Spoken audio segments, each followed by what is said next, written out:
OK, donc ici, dans ce premier framework que nous allons voir, c'est le framework qui s'appelle le, shot prompting. Shot prompting ou tout simplement, on peut le traduire en français par, prompt à tir, un truc comme ça, OK? Donc shot, c'est tir en français.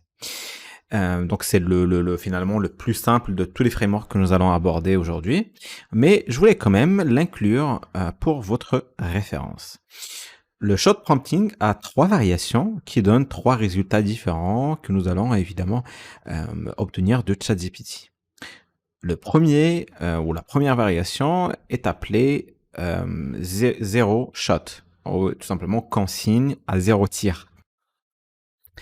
Et un peu comme, ce que nous avons mentionné précédemment, nous ne donnons aucune donnée spécifique à notre modèle et donc avec ce type de consigne à 0 tir, zero shot, framework, il n'y a pas de données, pas de directive, pas de focalisation particulière. ChatGPT va prendre votre consigne et aller dans n'importe quelle direction avec. Vous allez probablement utiliser ça, quand vous allez, tout simplement vouloir une réponse rapide comme nous l'avons fait avec nos 30 30 prompts simples au début de cette section.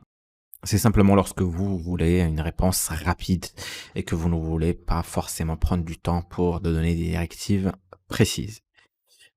Mais la consigne a un ou plusieurs tirs, donc one or two shots, et lorsque nous donnons effectivement des paramètres et des données de référence spécifiques pour que le modèle les utilise.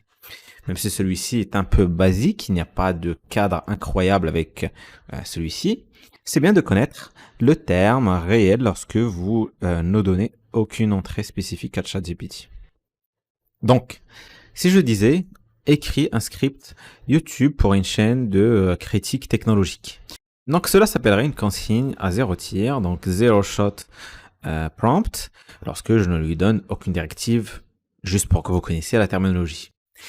Si c'était une consigne à un tir, donc one shot prompt, je dirais quelque chose comme, en utilisant cet exemple spécifique comme référence, écris un script YouTube pour ma chaîne de critique technologique. Si vous faites cela, c'est ce qu'on appelle une consigne à un tir, donc one shot prompt.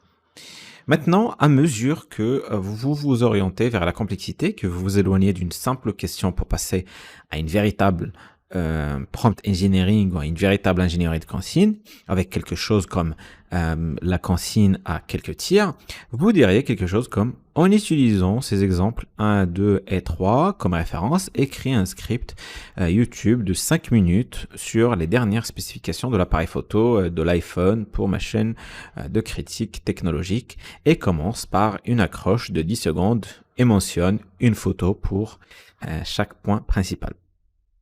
Donc parfois vous utilisez la consigne à 0 tir, donc zero shot prompt. Parfois la consigne à 1 tir, one shot prompt.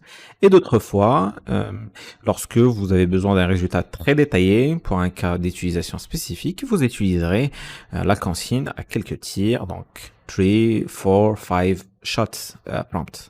Ok? Très bien.